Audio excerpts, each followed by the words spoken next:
ஏப்பா பாகிஸ்தானே, சும்மா சும்மா கிடந்த சிங்கத்தை இப்படி சொருஞ்சு விட்டுட்டீங்களே! இங்க குத்துது, அங்க குத்துதுன்னா அப்ப யாருய்யா பொறுப்பு? நீங்க தான்யா பொறுப்பு. அதெல்லாம் செவனேன்னு இருந்தாய்ங்க நம்ம ஆய்ங்க.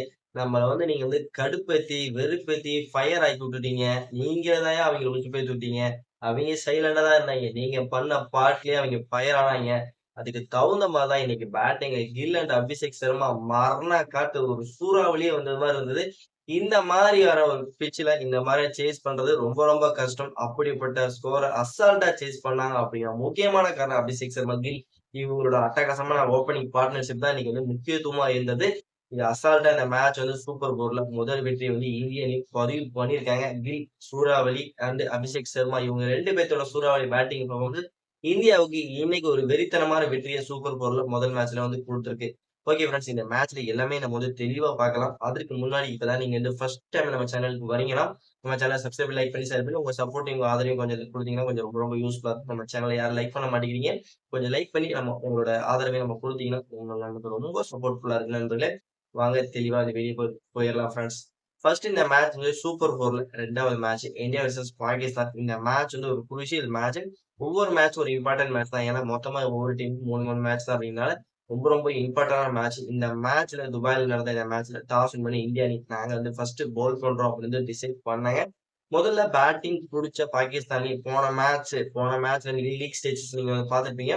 போன மேட்ச்ல பொட்டலம் ஆனாங்க. அதே மாரி இந்த மேட்ச்ல பொட்டலம் ஆயிருவாங்கன்னு நினைச்சிட்டு இருந்தோம். ஆனா அது நடக்கல. ஆரம்பமே பாத்தீங்கன்னா, ஒரு அதிரடியோட ஆரம்பிச்சாங்கன்னே சொல்லணும். பிளஸ் அவங்களோட ஓப்பனிங் பேர மாத்துனாங்க. ஃபகர் சர்மா தூக்கி ஓப்பனிங்ல போட்டாங்க. ஐயூப் பாத்தீங்கன்னா நம்பர் 3ல போட்டாங்க. அதுக்கு கொஞ்சம் சூப்பரா தான் இருந்தது. ஓப்பனிங் பேர் சப்போர்ட்ஃபுல்லா இருந்தது. இருந்தாலும் இந்திய அணி இன்னைக்கு ஒரு 5 கேட்சஸ தவற விட்டாங்க. அத நம்ம பின்னாடி பார்க்கலாம். அதுக்கு முன்னாடி இந்த ஓப்பனிங் பேர் சூப்பரா இருந்தது. பிளஸ் இன்னைக்கு என்ன ஒரு இன்டென்ட்டோட வந்தாங்கன்னா, பாகிஸ்தானி அணிய பொறுத்தவரைக்கும், வந்தா மழை, போனா அப்படின்ட்டு சும்மா ஒரு மரணத்தனமான ஒரு பேட்டிங் பெர்ஃபார்மன்ஸ் குடுத்தே ஆவணியா. எங்கள நீங்க வெறுப்பேத்துறீங்க லீக் ஸ்டேஜஸ் மேட்சஸ்ல. அதுக்கு நாங்க ஒரு தக்க பதிலடி இந்த மேட்சஸ்ல நாங்க குடுப்போம் அப்படின்னு வந்தாங்க. அதே மாரி இன்டென்ட் கிளியரா இருந்தது. எல்லா பவுலர்களையுமே பாத்தீங்கன்னா, அட்டாக் பண்ண ஆரம்பிச்சாங்க. இந்தியா ஒரு பவுலர் கூட பாகிஸ்தான் விடவே இல்ல. எஸ்பெஷலி இந்தியாவோட நம்பர் 1 பவுலரான ஜஸ்பிரீத் பும்ராவ அட்டாக் பண்ணாங்க. ஸ்டார்ட்டிங்ல இருந்து கடைசி டெத் ஓவர் வரைக்கும் இவர் அட்டாக் பண்ண ஆரம்பிச்சாங்க. ஒரு சைடு ஃபர்கான் மட்டும் பாத்தீங்கன்னா, ஒரு அருமையான பார்ட்னர்ஷிப் அருமையான ஸ்கோர போட்டாரு. 58 ரன் அடிச்சு பாகிஸ்தான் அணிக்கு ஒரு முக்கியமான ரன்ஸ் வர்றதுக்கான காரணமா இருந்தது. 10 ஓவருக்கு 90 ரன் மேல அடிச்சாங்க பாகிஸ்தான் அணி. அதுக்கப்புறம் அதே ரன் வேகத்துல போவாங்களா அப்படின்னு நம்ம எதிர்பார்த்துக்கிட்டு இருந்தோம். அப்ப இந்திய அணி மறுபடியும் கேம அவங்களோட கண்ட்ரோல்குள்ள எடுத்துட்டு வந்தாங்க. கொஞ்சம் நல்லா போயிட்டு இருந்தது. இருந்தாலும் பாத்தீங்கன்னா, கடைசி 3 ஓவர் மறுபடியும் பாத்தீங்கன்னா, பாகிஸ்தான் அணி அவங்க புல் பேக் பண்ண ஆரம்பிச்சாங்க. கடைசி 3 ஓவருக்கு 40 ரன்னுக்கு மேல குடுத்து ஓவராலா இந்த ஃபர்ஸ்ட் இன்னிங்ஸ்ல பாகிஸ்தான் அணி 171 அப்படிங்கிற ஒரு டார்கெட் 171 ரன் அடிச்சாங்க. ஒரு டார்கெட்ட 172 அடிச்சா அத வெற்றியோட ஸ்டார்ட் பண்ண ஆரம்பிச்ச இந்திய அணி பாத்தீங்கன்னா, ஒரு மரண பேட்டிங் பெர்ஃபார்மன்ஸ்ங்கிறத வெளிப்படுத்த ஆரம்பிச்சாங்கன்னே சொல்லும். பிளஸ் ஃபர்ஸ்ட் பாலே அஃப்ரிடியோட ஓவர்ல ஃபைன் லெக்ல பயங்கரமா 6 ஒண்ணு அடிச்சு இந்திய அணிக்கு ஒரு உற்சாகத்தை ஏற்படுத்துவாரு அபிஷேக் சர்மா. அதோட நிறுத்தலங்க. அப்ப அடிச்ச அடி கன்டினியூவா சும்மா நெருப்பு மாரி, சூறாவளி மாரி அடி வெறித்தனமான பெர்ஃபார்மன்ஸ் குடுத்தாரு. அவருக்கு பக்கபலமா நானும் உனக்கு சப்போர்ட் பண்றேன் அப்படின்ட்டு, இவரும் பாத்தீங்கன்னா ஒரு அடிய ஆரம்பிச்சாரு. இவரு வான வேடிக்கை அடிச்சாரு அபிஷேக் சர்மா. நான் உருட்டி உருட்டி அடிக்கிறேன்ட்டு, இவரு பக்கம் அடிக்கிறாரு. 10 ஓவருக்கு இந்திய அணிய பாத்தீங்கன்னா 106 ரன் அடிச்சிருந்தாங்க. ஓகே, ட்ரிங்க்ஸ் பிரேக் முடிஞ்சது. அதுக்கப்புறம் கேமே கொஞ்சம் தலைகீழா மாற ஆரம்பிச்சது.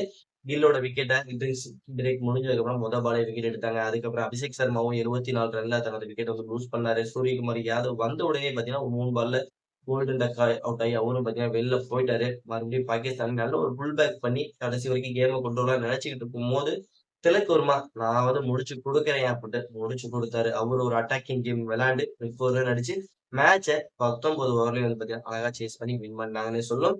இந்த ஸ்கோர் இந்திய அணி வின் பண்ணி முதல் மேட்ச் சூப்பர் போல முதல் மேட்ச் பாத்தீங்கன்னா அழகா வின் பண்ணியிருக்காங்க. இந்த ஸ்கோர பொறுத்தவரைக்கும் இந்திய அணி அசால்ட்டா சேஸ் பண்ணியிருக்காங்க அப்படின்னா, அதுக்கு முழுக்க முழுக்க காரணம் கில் அண்ட் அபிஷேக் சர்மாவோட அந்த ஓப்பனிங் பார்ட்னர்ஷிப் குறிப்பிட்டு சொல்லியே ஆகணும். ஏன்னா, துபாயில பாத்தீங்கன்னா 170 ஸ்கோருங்கலாம் சேஸ் பண்றது ரொம்ப ரொம்ப கஷ்டம். ஏன்னா பிட்ச் சரியா ஸ்லோவாய்டு பிட்ச்சா இருக்கு. ஸ்பின்னர்ஸ் நல்லா பெர்ஃபார்மன்ஸ் பண்றாங்க. பவுலர்ஸ் நல்லா குவாலிட்டி பெர்ஃபார்மன்ஸ் பண்ணாங்கன்னா, அவங்களோட அடிக்கவே முடியாது. ஏன்னா 10 ஓவருக்கு மேல நீங்க வந்து பார்த்திருப்பீங்க. எந்த அளவுக்கு வந்து குவாலிட்டி இன்டென்ட் பாகிஸ்தான் காமிச்சாங்க. பிளஸ் ஓப்பனிங்ல இவங்க 2 பேரும் ஒரு டீசென்டான ஸ்கோர் மட்டும் அடிக்கல விட, இந்தியா இன்னைக்கு வந்து ரொம்ப சிரமப்பட்டுருப்பாங்க. ஆனா இந்த மாரி மேட்ச் தான் நம்ம வந்து எதிர்பார்த்தோம். இந்தியா வெர்சஸ் பாகிஸ்தான் இந்த மாரி ஒரு மேட்ச் தான் நம்ம எதிர்பார்த்துட்டு இருந்தோம். போன மேட்ச் லீக் ஸ்டேஜஸ்ல நடக்கல. ஆனா இந்த மேட்ச் நமக்கு அது எதிர்பார்த்த மாரி நடந்தது. எல்லாமே நடந்தது. ஸ்டார்ட்டிங்ல இருந்தே ஒரு வாய் வார்த்தை நடந்தது. பிளஸ் வந்து இந்தியா பேட்டிங் பிடிக்கும்போது பார்த்தீங்கன்னா, அஃப்ரிடி அண்ட் ஹரிஷ் ராவ் அண்ட் நம்ம எல்லாத்துக்கும் அது அபிஷேக் சர்மா இவங்களுக்குள்ள ஒரு பார்த்தீங்கன்னா, ஒரு வாய் வார்த்தை நடந்தது. ஆனா அதற்கெல்லாம் பொருட்படுத்தாம அபிஷேக் சர்மா, "நீ வாயால வைக்கிறியா? நான் பேட்டால காமிக்கிறேன்னு" பேட்டால ஸ்கோர் பண்ணி இந்தியாவுக்கு வெற்றியை தேடி குடுத்துருக்காங்க. இந்த வெற்றி இந்திய அணிக்கு ஒரு பெரிய வெற்றியா நம்ம வந்து பார்க்கப்படுகிறது. ஏன்னா இந்தியா, பாகிஸ்தான் ரைவல்ரி அப்படின்னாவே ஒரு மரண பயத்த உண்டாக்கும். ஒவ்வொரு மேட்சுக்கும் திக் திக் மும்முரமா இருக்கும். கடைசி நிமிடம் வரைக்கும். அப்படிதான் இன்னைக்கு வந்து கேம் இருந்தது. ஒரு ஃபயர் ஃபேக்டராவே இருந்தது இந்த கேம் ஃபுல்லாவே. Okay friends. இந்த மேட்ச் பத்தி நீங்க என்ன நினைக்கிறீங்க? அப்படிங்கிறது நம்மளோட கமெண்ட் செக்ஷன்ல கமெண்ட் பண்ணிருங்க. மறக்காம நம்மளோட Chandru sixer YouTube channel subscribe பண்ண மறக்காம சப்ஸ்கிரைப் லைக் பண்ணி ஷேர் பண்ணி உங்க சப்போர்ட்டையும் உங்க ஆதரவையும் கொடுத்தீங்கன்னா எனக்கு ரொம்ப ரொம்ப யூஸ்ஃபுல்லா இருக்கும் நண்பர்களே. நம்ம வந்து நெக்ஸ்ட் வீடியோல பார்க்கலாம். Bye bye friends.